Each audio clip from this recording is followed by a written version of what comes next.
Hello. Today's story that we're going to read is about a sleepover. We're going to be reading here. I've got Fred the Frog and I've got Donald beside me. So, the book we have today is Hugless, Douglas and the Big Sleep by David Melling. The blurb at the back says, "It's a big squash at Rabbit's sleepover. How will Douglas ever get to sleep?"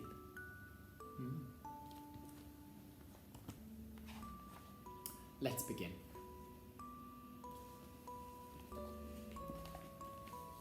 Douglas was packing all his things for Rabbit's sleepover. He had a lot of stuff, but there was plenty of room at Rabbit's. He packed his honeybee pajamas, a toothbrush, and a storybook. He was very excited.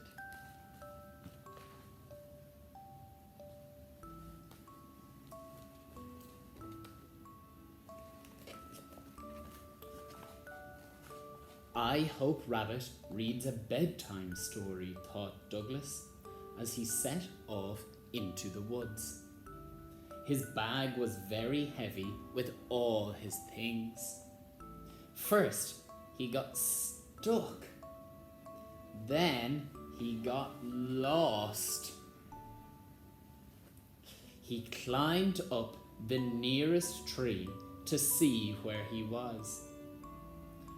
Only the tree he chose was quite thin and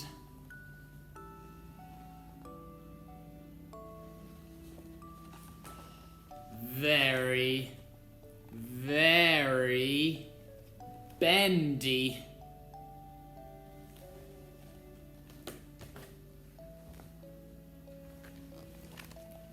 Snap! Ouch! Oh, look. I wonder why there are so many eyes in this tree. Douglas crashed to the ground and nearly squashed Little Sheep. "Hello," said Douglas. "I'm going to Rabbit's for a sleepover, but I'm lost."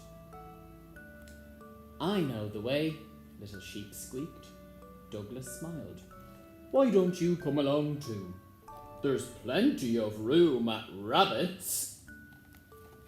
So Little Sheep went off with him.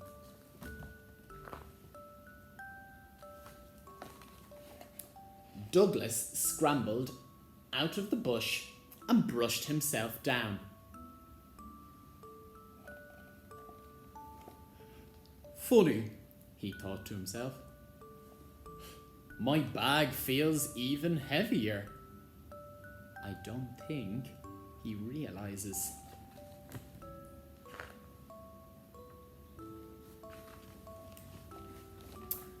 At last, they arrived at Rabbit's house. "Pooh, twit! You won't fit," Owl hooted. "I only brought one little friend," said Douglas, "and there's plenty of room at Rabbit's."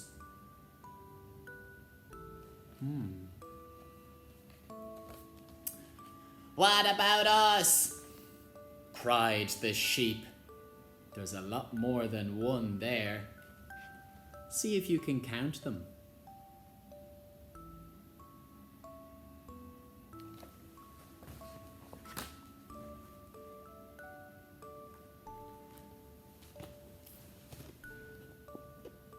Rabbit was very happy to see everyone.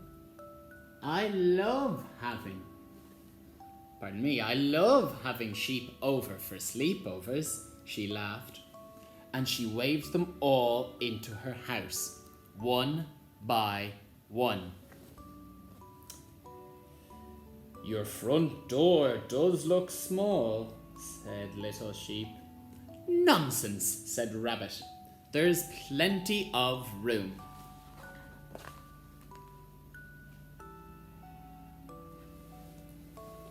Poor Douglas. They pushed and they pulled. I don't think this is working, Douglas said. Wait a minute, cried Rabbit, snapping her fingers. I'll dig a bigger hole.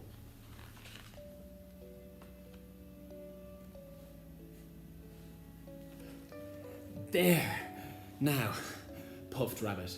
Isn't that cozy?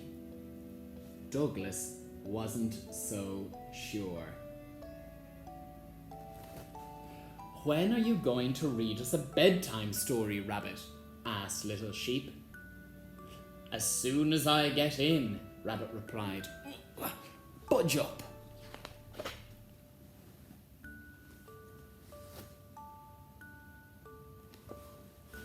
Everyone shuffled and nudged and squeezed about.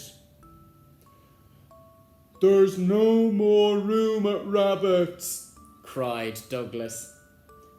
Little Sheep brushed his tickly fleece against Douglas's big, round nose.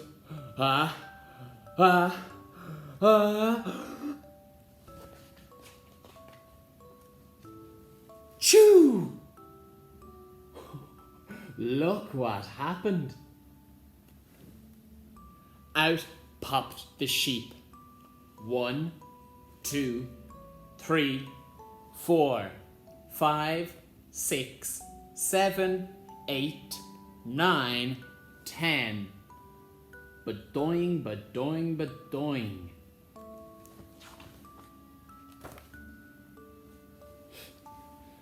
There were sheep all over the place. Douglas gathered them together and looked around. There's plenty of room out here, he said.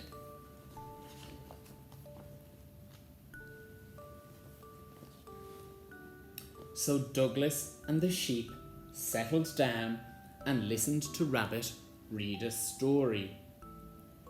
Once upon a time, Rabbit began, there was a big sleepover.